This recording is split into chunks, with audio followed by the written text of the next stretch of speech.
After signing an agreement last year to work together with Alberta and Saskatchewan to build new pipelines through an economic corridor from Alberta to Ontario, the Government of Ontario is here today to unveil a potential route for a new 3,300-kilometre oil pipeline from Hardisty, Alberta to Sarnia, Ontario. Known as the Northern Shield Energy Corridor, this project would pave the way for Alberta's barrier-free access to domestic refineries and markets in eastern Canada. A new east-west pipeline would move an additional 500,000 barrels of Alberta oil per day, with the potential for a future expansion of up to 800,000 barrels per day. Canada is getting ready to make history with a bold new energy plan. A massive route built fully inside the country could move Canadian energy without depending on anyone else. It is a huge step toward a stronger, more independent future. In July 2026, during Calgary Stampede Week, in a city that has been announcing billion-dollar energy projects at a pace not seen in decades, Ontario, Premier Doug Ford and Alberta Premier Danielle Smith stood together and unveiled a proposed route that would run the full width of Canada. The Northern Shield Energy Corridor, 3,300 kilometers from Hardisty, Alberta, through Regina, through Winnipeg, to Sarnia, Ontario. Initial capacity of 500,000 barrels of oil per day, with expansion capability to 800,000 barrels per day, built entirely within Canada, built with Canadian steel. Carrying Alberta crude to Ontario refineries for the first time through a route that does not cross a single mile of American territory. The route announcement on July 6th is one of 4 major energy infrastructure announcements Canada made in a 7-day window.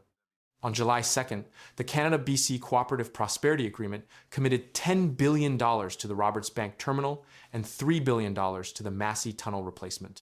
On July 3rd, Alberta formally submitted the 1 million barrel per day West Coast oil pipeline proposal to the Federal Major Projects Office. On July 6th, the Northern Shield route was unveiled. On July 7th, Carney arrived at the NATO summit in Ankara with Canada's largest defense procurement in history announced the day before. The scale and pace of Canadian infrastructure activity in this 7-day window has no precedent in the country's modern energy history. The Northern Shield Corridor's specific significance is not simply its length. 3,300 kilometers is longer than the Trans Mountain Expansion's 1,150 kilometers and nearly 3 times longer than the Gordie Howe Bridge is wide. The significance is that it runs east, not west, and stays entirely within Canada. The crude oil that Ontario's 4 refineries currently process travels through American pipelines.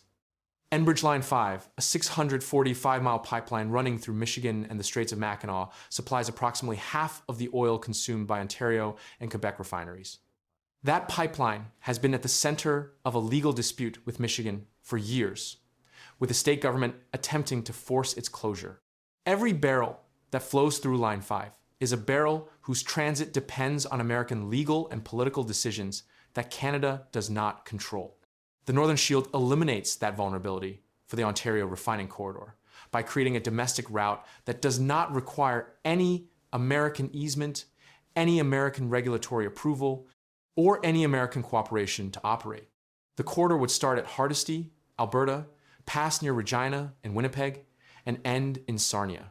Sarnia is Canada's most significant refining and petrochemical hub, home to 3 refineries and connected to major existing pipeline infrastructure, including Enbridge Line 9, which carries Western Canadian crude from Sarnia toward refineries in Quebec, and the Sun Canadian Pipeline, which connects Sarnia to the Greater Toronto Area through a refined petroleum system. A new crude oil input line, delivering 500,000 to 800,000 barrels per day to Sarnia, would dramatically expand the feedstock available to those connected facilities and could support additional refinery investment in one of Canada's most strategically important industrial corridors. The feasibility study is already underway. The advisory team is documented and named: GHD Limited, Ernst & Young LLP, Mockwate, Atkins Realis Group Incorporated, Wood PLC, and Turner & Townsend Limited. Infrastructure Ontario is the commercial advisor overseeing the team. The study will examine project costs, commercial models, grid upgrades, and potential strategic petroleum reserves. Results are expected by the end of 2026. No cost estimate and no construction timeline have been confirmed. No construction has been approved. The project requires federal approval under the Impact Assessment Act and National Energy Board oversight, neither of which has been initiated. The route is confirmed. Everything else is ahead. Our plan to build the Northern Shield Energy Corridor is a plan to protect workers in Ontario, Alberta, and every part of the country, Ford said. Saskatchewan Premier Scott Moe supported the project publicly, pointing to jobs and economic benefits for his province, through which the pipeline would pass between Hardisty and Winnipeg. Manitoba Premier Wab Kinew had not responded to media requests as of the announcement. Ford said on Monday that Kinew has to consult a little more with his folks in Manitoba, but expressed confidence an arrangement would be reached. The Manitoba dimension is significant because the route passes near Winnipeg and because Ford raised a separate but related possibility during the announcement: a potential extension from the Northern Shield to the Port of Churchill, Manitoba, a deep-water Arctic port on Hudson Bay that is already advancing its own separate federal infrastructure investment as part of Canada's Arctic strategy. A pipeline extension to Churchill would give Canadian oil a second northern export route to global markets alongside the proposed West Coast corridor. Ontario said it is also exploring pipeline extensions to new and existing ports to reach new markets abroad, language that suggests the Northern Shield's commercial vision extends beyond Sarnia to include eastward distribution, through Quebec and Atlantic Canadian ports that could eventually connect to European buyers. The combination of the West Coast pipeline targeting Asian markets, the Northern Shield targeting domestic Canadian refining and potential Eastern export, and the existing Trans Mountain system already operational creates a pipeline architecture that, if fully built, would give Alberta crude oil genuine multi-directional export options for the first time in the oil sands history. Greenpeace Canada sharply criticized the proposal. Why don't we cut out the middleman and just have Canadians send their tax dollars directly to ExxonMobil? The organization stated a reference to the refinery ownership at Sarnia's Imperial Oil facility, which is majority owned by ExxonMobil.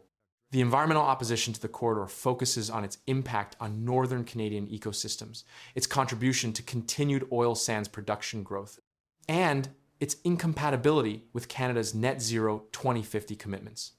Those concerns will be addressed in the federal impact assessment process when it begins. The Northern Shield announcement does not include private sector capital commitments.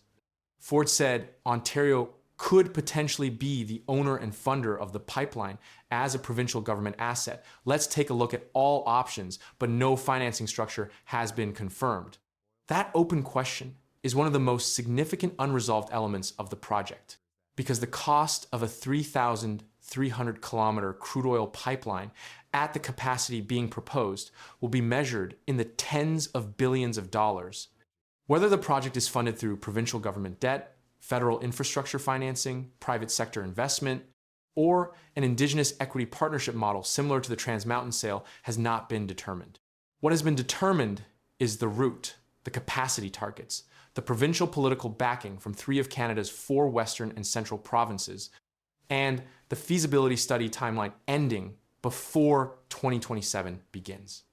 That is more political alignment behind a Canadian east-west pipeline than any previous proposal in the modern era of Canadian energy infrastructure has assembled. Every previous serious east-west pipeline proposal, the Energy East project that TC Energy canceled in 2017 at an estimated cost of $15.7 billion, collapsed under a combination of regulatory uncertainty, Quebec opposition, and changing commercial conditions.